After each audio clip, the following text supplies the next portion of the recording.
Les gens osent plus qu'avant parce qu'aujourd'hui, ils osent plus dire non. J'ai pas le temps, j'ai trop de travail, c'est pas dans mes priorités, etc. Voilà, ils se gèrent d'égo à égo dans les relations. Je crois qu'on le voit. Alors d'abord, la façon dont c'est fait, c'est la façon dont on est accueilli, la façon dont les gens se saluent, la façon dont ils se respectent, la façon dont ils se croisent, dont ils s'appellent, les groupes de travail, les rigolades, et puis l'absence de conflits. Beaucoup moins de conflits, beaucoup plus de confiance.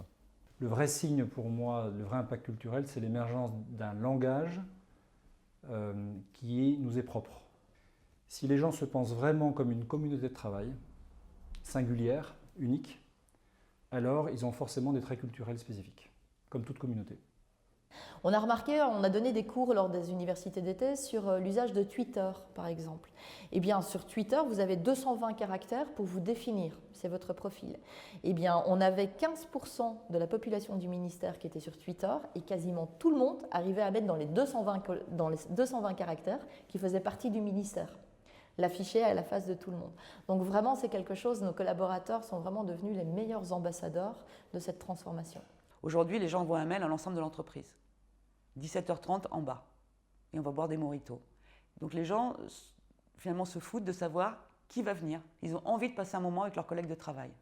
La principale différence en matière de transformation culturelle, c'est qu'on est vraiment passé d'une culture de contrôle à une culture de confiance. Ça, c'est un premier élément.